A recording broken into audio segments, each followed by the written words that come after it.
Hello there, and welcome to another Argus Weight of Freight podcast, where we discuss developments in the commodity markets and their relationships with the shipping sector. My name is Andrew Khaw. I'm the Asia Pacific Freight Editor.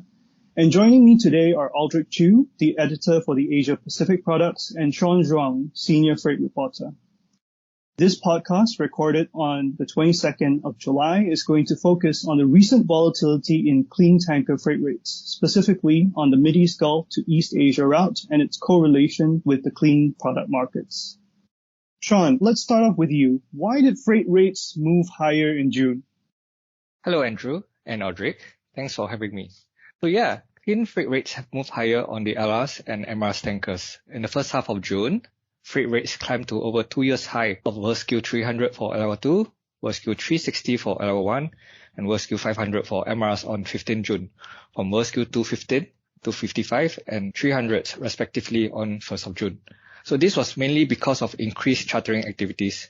So Argus recorded a total of about 45 naphtha fixtures from the Mideast Gulf to Japan and East Asia during the first half of June. This was a 45% increase compared to about 31 fixtures 2 weeks before that. So in line with the increased activities, tonnage supplies thinned as well. There was a 50% drop to 15 LR2 vessels during the first half of June, as compared to 30 LR2 vessels during the same period from mid to end May. Tonnage supplies got so tight that there was only 2 LR2 vessels left by 20th of June, when freight rates were at their peak. This was shared by a shipbroker. Another reason for why rates were at 2 years high was because of a spike in clean cargoes going into the UKC. We noticed that freight rates for LR2 from the Mideast Gulf to UKC spiked as well to over $5 million by mid-June, from low 3 millions at the end of May. So this even attracted several dirty tankers to carry clean cargoes into the UKC. Thanks, Sean. So let's jump over to you, Aldric. Based on what Sean's mentioned, the reasons for the jump in clean tanker freight rates in the first half of June were mainly because of higher naphtha demand from East Asia and stronger product demand from the West. Was there also an uptick in product prices? Where was the main demand center? And could you give us a rundown of what sparked this sudden uptick? Hi, Andrew. Hi, Sean. Again, thanks for having me. This is somehow my first podcast, despite being about 8 years in Argus. So there are a few things that really sparked the increase in flows for freight and, of course, product margins. So, of course, the first overarching one would really be the Russian-Ukraine crisis. So that has really pushed up prices in Europe quite a fair bit. So when I say push up prices, I mean your East-West spread for your gas oil actually fell to a minus $54.70. So just to really explain what East-West is, and I've been speaking to a lot of shipbrokers and of course ship owners. They do have a lot of interest in the East-West, and I think that's something that they have not been really monitoring as much as they should. So the East-West spread actually means the price of the East price versus the price of the West price. So the more negative it is, you will likely see the flow move from East to West, and of course the more positive it is, you'll see the flow move from West to East. So in terms of Russia-wise, they are a very big producer of gas oil, and they do produce they do export quite a fair amount of gas oil to Europe. And so because of that, that's when we see the East-West widen up quite a fair bit, and we see a lot of flows from here all the way upwards to the West. So mainly from the Mideast Gulf and of course from India itself. So India and Mideast Gulf gas oils were moving from East to West, and of course you see quite a fair bit of new build VLCCs as well, moving from East to West. That's really how drastic the situation was. The second thing when you mentioned the strong naphtha demand in the East, that is a little bit contentious of sorts, because at a point in time there was a lot of cracker run cuts, but what we actually noticed was there was a lot of very strong reforming spread. So reforming spread is actually the gasoline minus the naphtha price, and the stronger that price is, basically people will be more incentivized to blend naphtha into your gasoline blend pool. And on 10th of June itself, we saw that reforming spread hit a record high of $72.15. So that means your gasoline price is about $72.15 more expensive than your naphtha price. So I was telling Sean just now as well, for gasoline itself, it's typically, you can either buy straight run from the refineries, or there's also blending involved, which can blend naphtha with some form of mixed aromatics or alkylate or reformate, to produce gasoline. So at the point in time with the reforming spread so wide, naphtha demand was quite sought after in the East. The next thing, of course, was because of the naphtha market was in a deep contango. So it's about -5, and it went all the way to -10 as well. So that means that, there's a lot of incentive for your traders to store the cargo as well. So that could have sparked some form of demand in the East itself. Thanks for that detailed explanation, Aldric. I'm sure our listeners will actually find that very helpful. And I also understand that margins for turning naphtha into ethylene, petrochemical that's the base for many plastic products, have dropped to $85 per ton on the 21st of July, which I believe is the lowest since 2011. Is there any particular need for concern perhaps on the freight side?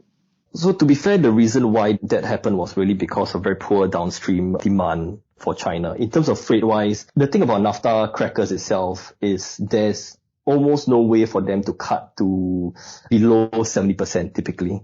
So even if your ethylene margins are very, very low, we'll still have your crackers run at maybe about 70 to 80%. And that's what we've been seeing for most crackers as well. So, I mean, to be very fair, when I first began covering naphtha in the past, I thought that, it was like a switch in the sense that if your ethylene margins are doing very poorly, you should actually see crackers cut to maybe 20%, 30%. But from my discussions with the crackers, it's because of how the crackers are being designed. There are particular columns that have to be run. If not, so really at best you can cut at 70%. So looking at ethylene margins, it might seem really bleak for naphtha demand, but because of this theory, you basically see your crackers still buying naphtha at this point in time.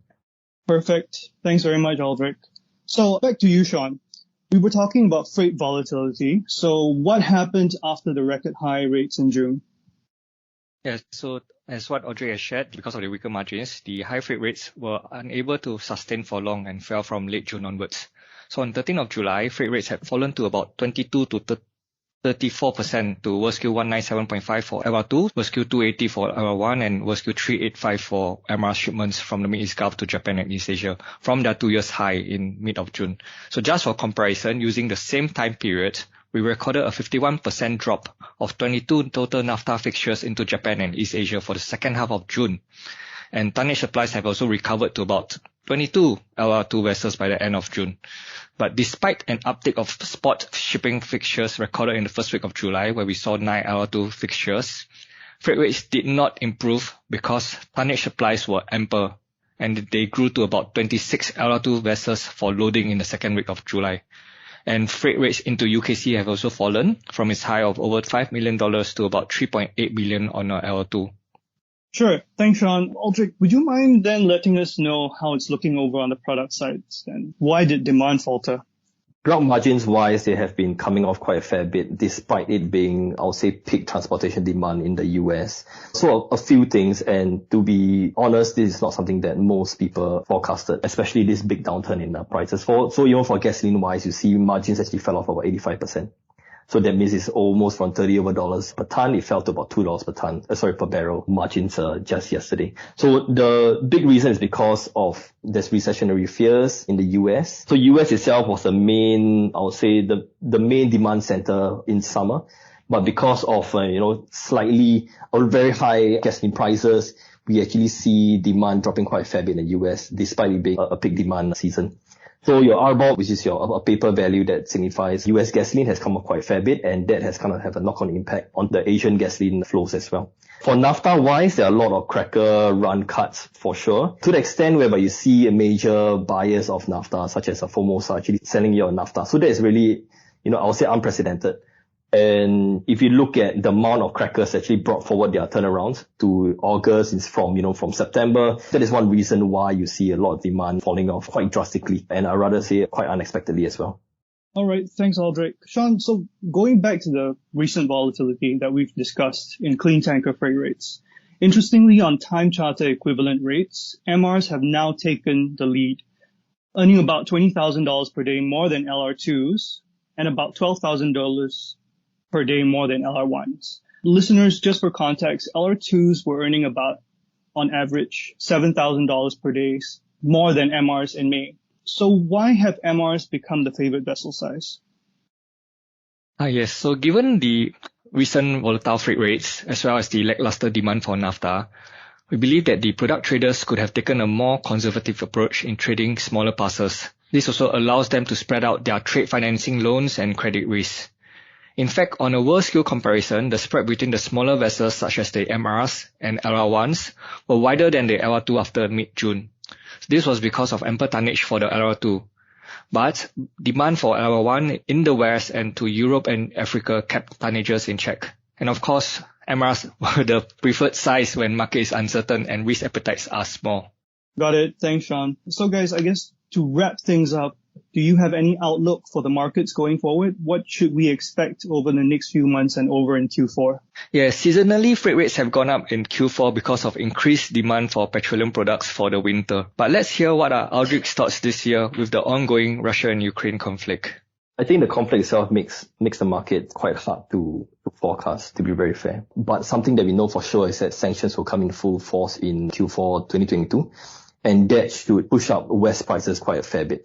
The reason why I say why it's West specific is because in terms of Q4, of course, that's when peak winter demand comes in, peak heating demand comes in, and that's when your gas prices will really show its strength just by virtue of your Russian gas prices or gas flows, since the cap will be back then. So in terms of gas oil wise, what we really see is there'll be a knock-on impact from your gas prices. So gas prices being very high will have a knock-on impact on fuel oil because those are for power generation as well. And when fuel prices are very high, that's when the knock-on impact on gas oil prices. So although looking at Q3 prices right now, it seems to be a bit lower than normal. I would say for Q4 wise, your prices should pick up quite a fair bit and you see a lot more AG India to West flows. Okay. So thanks, Aldric. That would add to more ton-mile demand and freight rates may trend sideways or increase. But it's unlikely to fall to the lows of World Scale 75 for 75,000 ton shipment from the Mid-East Gulf to Japan, as seen at the start of this year before the Russian-Ukraine conflict began. All right, that's excellent, guys. Thank you both for taking the time, and thank you everyone for listening into our podcast today. I hope it was insightful. Details on Argus Freight and our Asia Pacific product services are available on the Argus Media website, and our daily assessments and commentaries can be found on our respective reports. Further freight content is freely available on the Weight of Freight website. So until then, take care and stay safe.